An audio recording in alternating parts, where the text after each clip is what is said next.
Mark Martin, not a big fan of restrictor plate racing. Nonetheless, a two-time winner here at the 2.66 mile Talladega Super Speedway. Back to the garage and Wendy. Thanks, Steve. More light has been shed on the situation that happened in the early laps of this practice session. We saw Jeff Gordon pop out of line right there. Well, Mark Martin, who can communicate with any of his Hendrick teammates, got on the radio onto Jeff Gordon's frequency to ask him what exactly happened there. Mark Martin was concerned that they were pushing each other a little bit too hard. Mark got into the back of the 88, who was following the 24. Jeff Gordon's answer to that, he was just surprised how much the back of the car moved when Dale Earnhardt Jr. got behind him, which caused him to fishtail.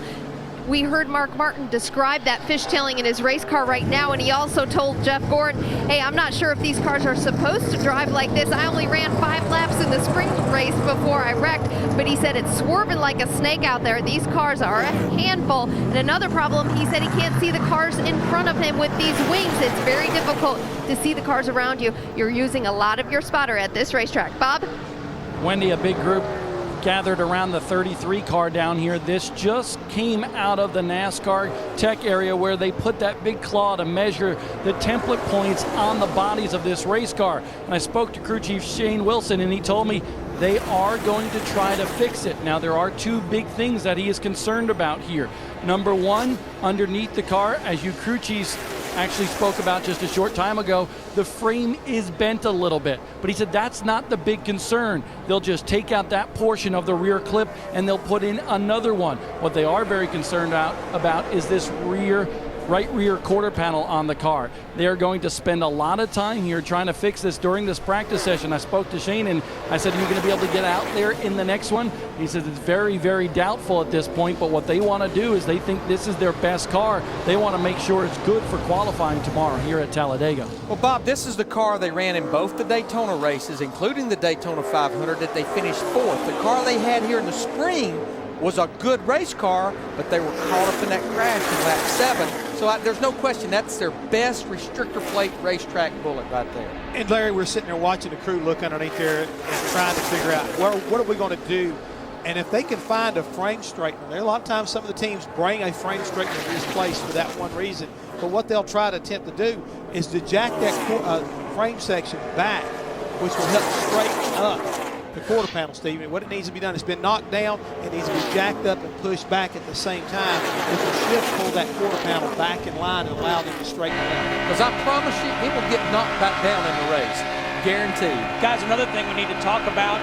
Remember, as you watch this race on Sunday, that yellow line is out of bounds. You cannot advance your position below that yellow line. You got to treat it like a wall almost. It's just like in the NFL. You got to bounce it, don't count. Oh, and you can't get a penalty down here, though. Yes, you can. You know, just looking at this pack here, I was just watching the UPS car there, David Ragan in the 6. We talked about it at the top of the show. The Ford count, Roush Fenway, Roush Yates deciding to put 2 of the new F9 Ford engines in a couple of those non-chase cars, the 6 car of David Ragan, as well as Matt Kenseth of the 17. And I know at first I thought debuting that engine at a restrictor plate race. But I think that's good because this place really is not hard on engines. You don't turn near the RPM here that we're going to turn at Texas next week.